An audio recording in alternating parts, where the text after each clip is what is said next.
Hello, എല്ലാ മാന്യപ്രേക്ഷകർക്കും ശിവോഹൻ ചിന്നൂസ് ചാനലിലേക്ക് സ്വാഗതം. മനുഷ്യ ശരീരത്തിലെ പ്രധാനപ്പെട്ട 7 ചക്രങ്ങളാണ് മൂലാധാര ചക്രം, സ്വാധിഷ്ഠാന ചക്രം, മണിപൂരക ചക്രം, അനാഹത ചക്രം, വിശുദ്ധി ചക്രം, ആജ്ഞാചക്രം, സഹസ്രാര ചക്രം. ഈ 7 ചക്രങ്ങളുടെ വിവരണങ്ങൾ അടങ്ങിയ വീഡിയോസ് യൂട്യൂബ് ചാനലുകളിലൂടെ പ്രിയപ്പെട്ട പ്രേക്ഷകരെല്ലാം കാണുന്നുണ്ടാവും, കണ്ടുകൊണ്ടിരിക്കുന്നുണ്ടാവും അല്ലേ? ഇന്ന് ഞാനിവിടെ ഈ 7 ചക്രങ്ങളെക്കുറിച്ച് വിവരിക്കാനല്ല കേട്ടോ വന്നിട്ടുള്ളത്.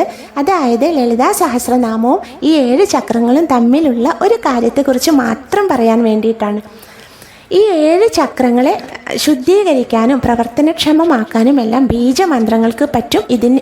ഈ 7 ചക്രങ്ങൾക്ക് വേണ്ടിയിട്ടുള്ള ബീജമന്ത്രങ്ങളുണ്ട്. എന്നാൽ ഈ ബീജമന്ത്രങ്ങളെല്ലാം നമുക്ക് ഒറ്റയടിക്ക് അങ്ങോട്ട് ചൊല്ലാൻ പറ്റുന്ന കാര്യമല്ല. അതിനുവേണ്ടി നമ്മൾ ഗുരുവിൻ്റെ അടുത്ത് നിന്ന് ദീക്ഷ സ്വീകരിക്കണം.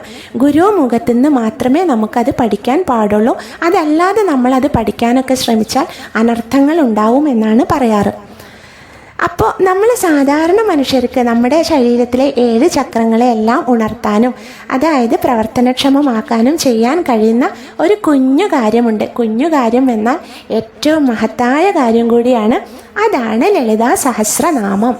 ലളിതാ സഹസ്രനാമം വായിച്ചാൽ, എന്നും പാരായണം ചെയ്താൽ നമ്മുടെ ശരീരത്തിലെ ഈ 7 ചക്രങ്ങളെയും ശുദ്ധീകരിക്കാനും പ്രവർത്തനക്ഷമമാക്കാനും അതുമൂലം നമുക്ക് ജീവിതത്തിൽ വിജയം കൈവരിക്കാനും കഴിയും.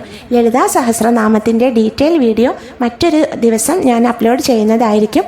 ഇന്ന് ഈ കുറച്ച് കാര്യങ്ങൾ മാത്രമേ പറയുന്നുള്ളൂ. അപ്പോൾ നിങ്ങൾക്ക് 7 ചക്രങ്ങളെ ഉണർത്താനും പ്രവർത്തനക്ഷമമാക്കാനും ഗുരുവിൻ്റെ അടുത്ത് പോവാനും അതായത് ദീക്ഷ സ്വീകരിക്കാനും എല്ലാം പ്രയാസമോ കാര്യങ്ങളൊക്കെ ഉള്ള ഒരാൾക്കാരാണെങ്കിൽ ഇത് മാത്രം ചെയ്താൽ മതി. ലളിതാ സഹസ്രനാമം വായിച്ചോളൂ.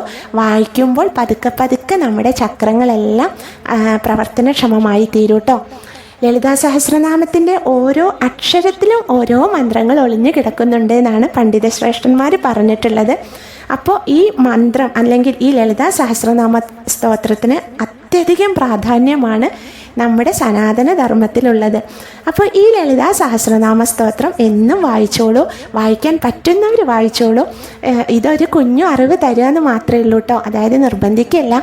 ചക്രങ്ങൾ പ്രവർത്തനക്ഷമമാക്കാൻ ഗുരുമുഖത്തേക്ക് പോവാൻ പ്രയാസമുള്ളവർക്കും ദീക്ഷ സ്വീകരിക്കാനും ബീജമന്ത്രം ചൊല്ലുവാനുമെല്ലാം കുറച്ച് കാര്യങ്ങളും ഒക്കെ നമ്മൾ ചെയ്യേണ്ടതായിട്ടുണ്ട്. അതായത് ഗുരുവിനെ കാണണം, ഗുരുവിൻ്റെ അടുത്ത് നിന്ന് ദീക്ഷ സ്വീകരിക്കണം, അങ്ങനെയുള്ള കാര്യങ്ങളുണ്ട്. അപ്പോൾ അതൊക്കെ ചെയ്യാൻ പ്രയാസമുള്ളവർക്ക് സാധാരണയായിട്ട് ചെയ്യാൻ കഴിയുന്ന ഒന്നാണ് ലളിതാ സഹസ്രനാമ സ്തോത്ര പാരായണം. അപ്പോൾ ലളിതാ സഹസ്രനാമ സ്തോത്രം വായിച്ചാൽ മതി നമ്മുടെ 7 ചക്രങ്ങളെയും പ്രവർത്തനക്ഷമമാക്കാൻ. അപ്പോൾ ഇന്നത്തെ വീഡിയോ ഇവിടെ അവസാനിക്കുകയാണ്. വീഡിയോ ഇഷ്ടപ്പെട്ടാൽ എല്ലാവരും ഒന്ന് സബ്സ്ക്രൈബ് ചെയ്യുക, ഷെയർ ചെയ്യുക, ലൈക്ക് ചെയ്യുക. താങ്ക്